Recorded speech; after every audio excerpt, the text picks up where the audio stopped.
Welcome back to the LEC playoffs where Fnatic come out victorious against G2 today after 4 games in Razork. Thank you so much for joining me for this interview. Congrats on taking them down. How do you feel right now? How do you feel right now? Well, it feels pretty good to win against G2.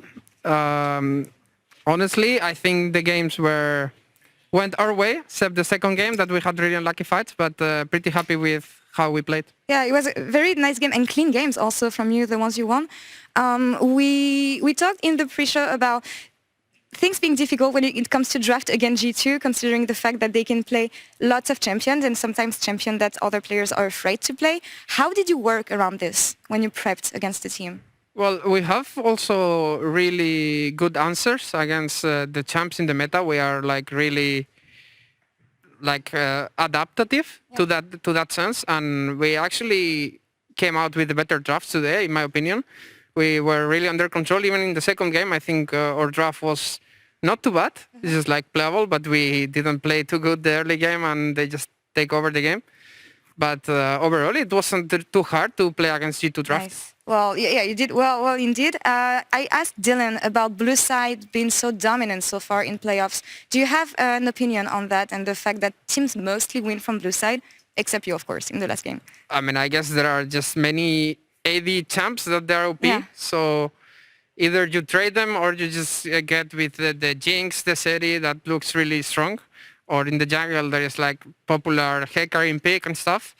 So I guess there are many OP champs right now. So blue side is strong. Mm-hmm. About OP champs you mentioned, we've seen a rise of Hecarim during playoffs, more than during the regular season, I mean. How do you explain that?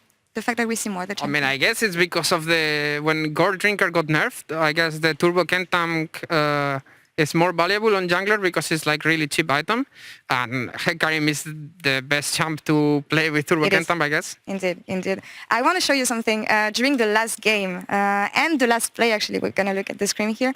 I want you to talk me through the dragon play because G2 is in position right now, but you still get it. How do you play this one? If I'm not wrong, I think this fight we decided to play slow when the Drake was up and try to poke them as much as we can. But I think Upset here calls that he can look to 50-50 it with me because we have Shaya Feathers and Bolly E, so it's really hard for Trundle to steal it, and we went for it, and then the fight is just really slow, a lot of cooldowns being used, a bit of chaos around.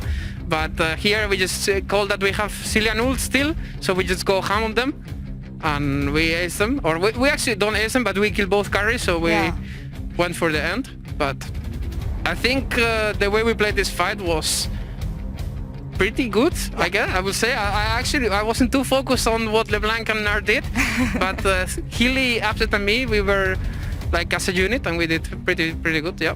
Well, and spacing especially was perfect during this team fight. Razork, you mentioned playing G2 for the first time in best of 5 actually, and we know how important this matchup is in the LEC history in general. How special was it for you being one of the youngest players in this Fnatic lineup? I mean, it's really special for me because I think it's the first time that I go to semi-final in LEC. So, I mean, I guess it's a small win for me.